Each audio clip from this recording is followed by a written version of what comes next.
All right, let's bring in Gene Munster, managing partner at Deepwater Asset Management, for his take on the quarters. Gene, let's kick it off with Amazon since we were just talking about it. What's wrong with the quarter? What's wrong with these numbers in your view? AWS is what's wrong. The whisper was plus 20% growth. I thought it was going to be like 22%. They did the 17.5. Why this matters is that this, of course, is one of the focus areas because of the profitability piece.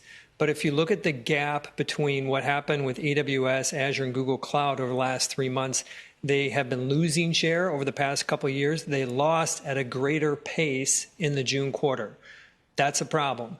And just given the tailwinds, I mean, we had blowout Google Cloud and Azure numbers.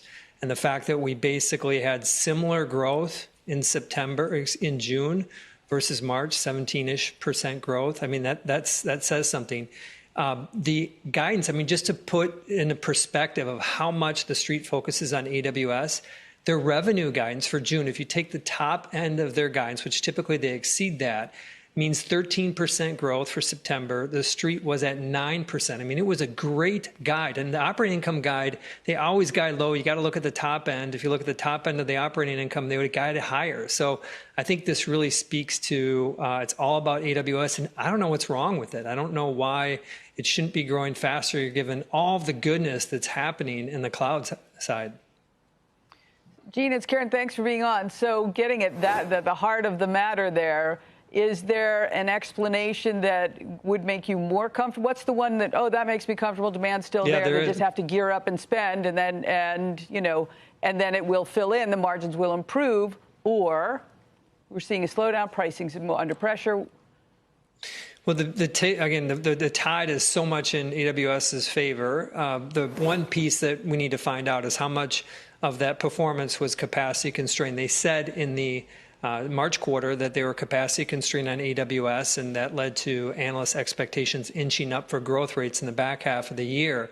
But that question, I think, ultimately is going to, my guess is they're going to say they're supply constrained.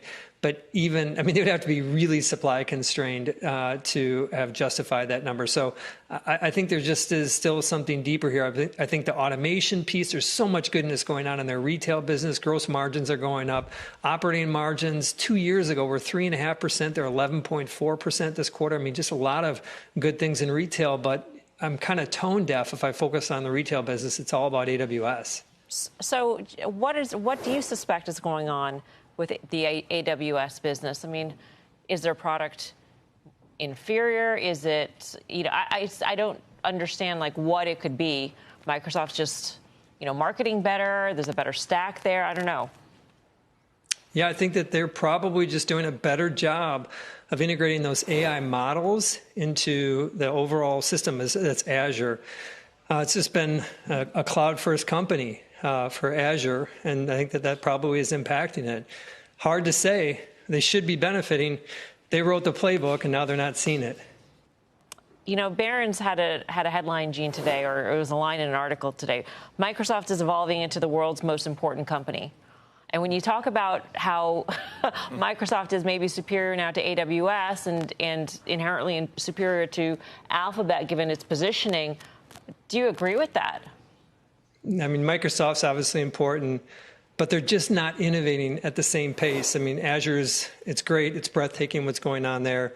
But if you look at the breadth of what's going on, not only just in the public companies, but the big private companies, I think that you're going to see still a shifting of the guard. And I think ultimately, just look at the growth rates.